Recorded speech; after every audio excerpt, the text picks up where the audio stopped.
Mes chers abonnés, merci pour le voyage que vous avez effectué ensemble avec moi. Il a l'année 2025.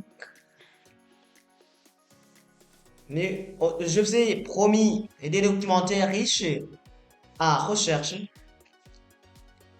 Nous entamons maintenant l'année 2026 avec des documentaires très captivants, motivants et riches en recherche. Les questions sont posées. Que croyez, que croyez-vous savoir sur l'éducation? Je ne suis pas ici pour juger, mais pour questionner et éveiller toute la population africaine pour qu'ils puissent repenser, redéfinir et restructurer l'école africaine. L'école pourra respecter et valoriser les cultures, les coutumes, les traditions, les rituels et les éthiques africains. Nous entamons notre épisode numéro 7 en rapport avec l'école en Afrique. Est-ce que l'école en Afrique est-elle une bénédiction ou une malédiction?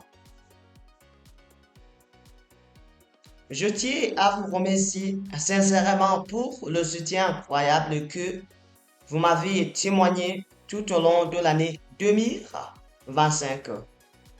Votre présence, vos encouragements et votre fidélité ont été le moteur de ma motivation et la source de mon inspiration. Grâce à vous, cette aventure continue avec plus de passion et d'engagement.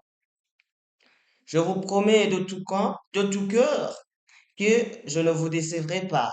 En 2026, je vais redoubler d'efforts pour vous offrir des documentaires toujours plus motivants, captivants et éducatifs, conçus avec rigueur, amour et vision. Mais ce n'est pas le début. Ensemble, nous allons continuer à grandir, à franchir pas à pas un grand projet de communication standardisé, accessible, ambitieux et porteur de sens. Un projet qui reflètera nos valeurs, nos cultures et notre vision commune de l'avenir. Merci de faire partie de cette aventure. Merci d'être là. En route pour une nouvelle année de croissance, de contenu et de grandes réalisations. Pendant des siècles, l'Afrique a transmis son savoir dans les villages à l'ombre des baobabs, autour des fées de villes. Le savoir était vivant, enraciné, transmis de bouche à oreille, de cœur à cœur. Puis l'école est arrivé avec ses pupitres, ses manuels, ses uniformes et ses legs importés. Je me suis toujours demandé, l'école que nous avons aujourd'hui est-elle faite pour nous? A-t-elle été conçue pour élever notre peuple? Ou, ou bien pour les formater? Sont les différentes questions qu'on peut se poser.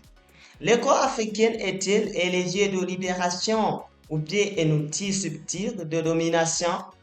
Est-elle une bénédiction ou une malédiction silencieuse? C'est l'histoire que nous allons explorer ensemble. Entamons la première notion en rapport avec l'héritage colonial. L'école moderne en Afrique est née sous la colonisation principalement pour former des auxiliaires au service de l'administration. Frantz Fanon, dans le domaine de la terre, dénonçait la colonisation ne se contente pas d'occuper une terre, elle impose sa culture et marginalise la nôtre. Ngugi wa Thiong'o, penseur kenyan, écrivait: l'école coloniale nous a appris à maîtriser notre langue, notre culture et notre peuple.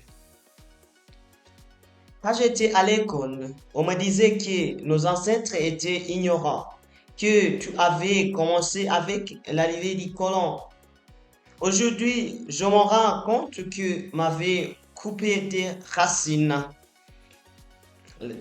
La deuxième notion en rapport avec les contradictions du système éducatif actuel. Une école centre sur la théorie détachée des réalités africaines, l'enseignement valorisant le diplôme plutôt que le savoir-faire, le taux de chômage des diplômes reste élevé. En Chili, Mbembe, historien camerounais, soulignait: nous produisons des diplômés sans emploi dans des systèmes qui ne répondent pas aux besoins des sociétés africaines. On nous a appris à chercher un emploi, pas à en créer, à réciter, pas à inventer. L'école aurait-elle oublié sa mission première? C'est une question cruciale qu'on peut se poser. Et n'importe quel individu africain est obligé à se poser cette question. Je la répète encore une fois. Est-ce que l'école aurait-elle oublié sa mission première? C'est une question que tout individu africain peut et doit se poser. L'imitation positive. Des initiatives africaines émergentes, écoles alternatives, apprentissage à langue locale, valorisation des savoirs traditionnels. Exemple, au Burkina Faso, certaines écoles intègrent les traditions dans les pédagogies. Des universités africaines innovent dans la recherche locale. Paulo Freire, dans Pédagogie des opprimés, disait: l'éducation doit libérer, pas dominer. Elle doit partir de la réalité de l'apprenant.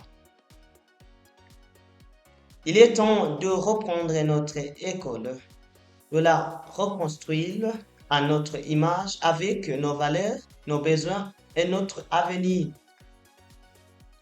N'oubliez pas de vous abonner, aimer la vidéo, partager aux autres, laissez vos commentaires, activez la cloche de notification pour que vous ne puissiez pas rater les prochaines vidéos.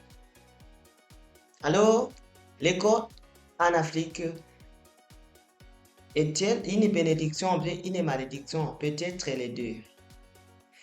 Un outil imposé qui peut encore devenir une force si nous savons le transformer. Je crois que le corps peut redéfinir un espoir, mais seulement si elle commence à parler notre langue, si elle commence à comprendre notre histoire, si elle commence à rêver notre avenir.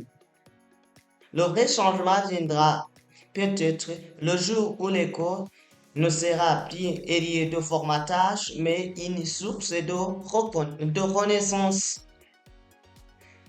Merci pour tous ceux qui m'ont suivi de l'introduction jusqu'à la fin. Pour tous ceux qui ont l'envie de suivre le prochain épisode, tapez dans la section de commentaires épisode numéro 8.